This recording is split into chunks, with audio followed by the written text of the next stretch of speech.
Assalamualaikum warahmatullahi wabarakatuh. Nama saya Ahmad Beaki dengan NIM D02032125 kelas 1B Kompak. Di sini saya akan mempresentasikan dengan tema sistem berkas dan dibimbing langsung oleh Bapak Muhammad Syahid Febriadi. Oke, selanjutnya yang kita bahas pertama adalah konsep dasar. Sistem operasi mengabstraksi properti fisik dari media penyimpanannya dan mendefinisikan unit penyimpanan logis, yaitu berkas. Berkas dipetakan ke media fisik oleh sistem operasi. Media penyimpanan ini umumnya bersifat non-volatil, sehingga kandungan di dalamnya tidak akan hilang jika terjadi gagal listrik maupun sistem rebot. Berkas adalah kumpulan informasi berkait yang diberi nama dan direkam pada penyimpanan sekunder. Dari sudut pandang pengguna berkas merupakan bagian terkecil dari penyimpanan logis, yang artinya bahwa data tidak dapat ditulis ke penyimpanan sekunder kecuali jika berada di dalam berkas. Biasanya, berkas mempresentasikan program baik source maupun bentuk objek dan data dari berkas yang bersifat numerik, alfanumerik, ataupun biner. Format berkas juga bisa bebas, misalnya berkas teks, atau dapat juga diformat. Secara umum, berkas adalah urutan bit, byte atau baris atau catatan yang didefinisikan oleh pembuat berkas dan penggunanya. Next adalah atribut pada berkas. Yang pertama adalah nama. Nama merupakan satu-satunya informasi yang tetap dalam bentuk yang bisa dibaca oleh manusia. Selanjutnya adalah tipe. Tipe dibutuhkan untuk sistem yang mendukung beberapa tipe yang berbeda. Selanjutnya adalah lokasi. Lokasi merupakan pointer ke device dan ke lokasi berkas pada device tersebut. Selanjutnya adalah ukuran. Selanjutnya adalah proteksi, yang dimana informasi mengenai kontrol akses. Selanjutnya adalah waktu, tanggal, dan identifikasi pengguna. Informasi ini biasanya disimpan dalam bentuk pembuatan berkas, modifikasi terakhir yang dilakukan pada berkas, dan penggunaan terakhir berkas. Selanjutnya adalah operasi pada berkas. Pertama adalah membuat sebuah berkas. Ada dua cara dalam membuat berkas. Yang pertama ialah tempat baru di dalam sistem berkas harus dialokasikan untuk berkas yang akan dibuat. Yang kedua yaitu adalah sebuah directory harus mempersiapkan tempat untuk berkas yang baru. Kemudian directory tersebut akan mencatat nama berkas dan lokasinya pada sistem berkas. Operasi pada berkas yang kedua ialah menulis pada sebuah berkas. Untuk menulis sebuah berkas, kita menggunakan sistem call beserta nama berkas yang akan ditulis dan informasi apa yang akan kita tulis pada berkas. Ketika diberi nama berkas, sistem mencari directory untuk mendapatkan lokasi berkas. Sistem juga menyimpan petunjuk tulis pada berkas di mana penulisan yang berikut tersebut akan disimpan, ditempatkan, dan menunjukkan tulisan harus diperbarui setiap terjadi penulisan pada berkas. Selanjutnya ialah membaca sebuah berkas. Untuk dapat membaca sebuah berkas, kita menggunakan sistem call yang beserta nama berkas dan di blok memori pada berkas berikutnya yang diletakkan. Sama seperti menulis, directory mencari berkas yang akan dibaca dan sistem penyimpan penunjuk baca pada berkas di mana pembacaan berikutnya akan terjadi.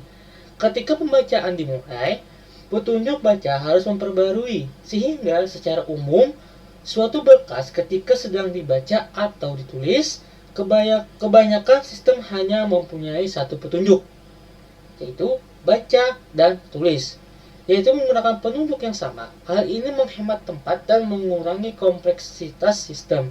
Selanjutnya adalah menempatkan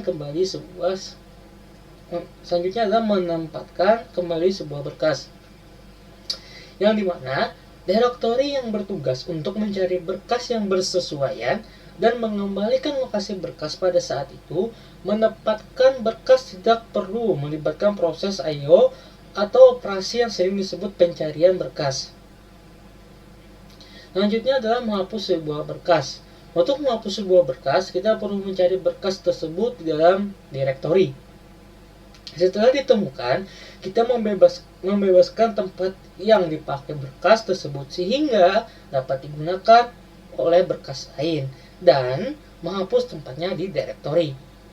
Yang terakhir adalah memendekkan berkas.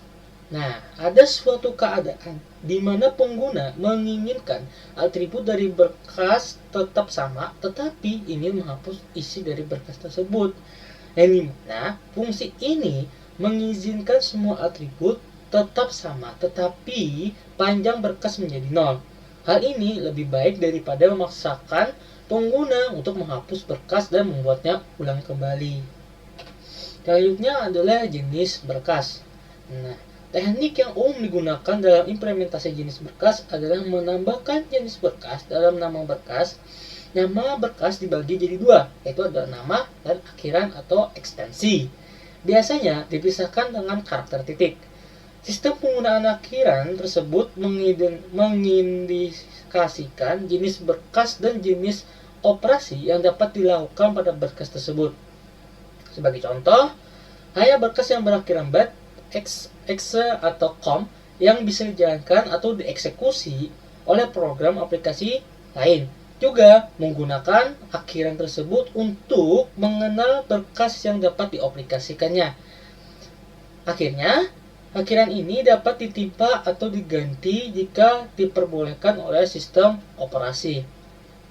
Ada juga beberapa sistem operasi yang menyertakan dukungan terhadap akhiran, tetapi beberapa menyerahkan kepada aplikasi untuk mengatur akhiran berkas yang digunakan, sehingga jenis dari berkas dapat menjadi petunjuk aplikasi apa yang dapat mengoperasikannya. Nah, ini adalah gambaran dari jenis berkas, akhiran, beserta dengan fungsinya. Selanjutnya adalah struktur berkas. Lapisan yang terhubung dengan program aplikasi yaitu Logical File System yang bertugas dalam mengatur informasi mendata. Mendata meliputi semua struktur dari sistem berkas, kecuali data yang sebenarnya atau isi dari berkas. Lapisan ini juga mengatur direktori untuk menyediakan sebuah informasi yang dibutuhkan atau file organization module. Struktur ini sebuah berkas yang ditentukan oleh lapisan dengan adanya file control block. Berkas dapat distruktur dalam beberapa cara nih. Yang pertama ialah urutan bytes yang tidak teratur. Akibatnya sistem operasi tidak tahu atau peduli apa yang ada dalam berkas tersebut. Yang dilihatnya hanya bytes. Nah, ini menyediakan fleksibilitas yang maksimum. User dapat menaruh apapun yang mereka mau dalam sebuah berkas dan sistem operasi tidak membantu, namun tidak juga menghalanginya. Cara kedua ialah dengan record sequence, yang artinya dalam sebuah model ini semua berkas adalah sebuah urutan dari rekaman-rekaman dan telah ditentukan panjangnya masing-masing dengan beberapa struktur internal. Artinya bahwa sebuah informasi atau read membalikan sebuah rekaman dan operasi write menimpa atau menambahkan suatu rekaman. Cara yang terakhir adalah menggunakan tree. Dalam struktur ini, sebuah berkas terdiri dari sebuah tree dari rekaman-rekaman yang tidak perlu dalam panjang yang sama, tetapi masing-masing memiliki sebuah field key dalam posisi yang diterapkan dalam rekaman tersebut. Tree ini disort dalam field key dan mengizinkan pencarian yang cepat untuk sebuah key tersebut.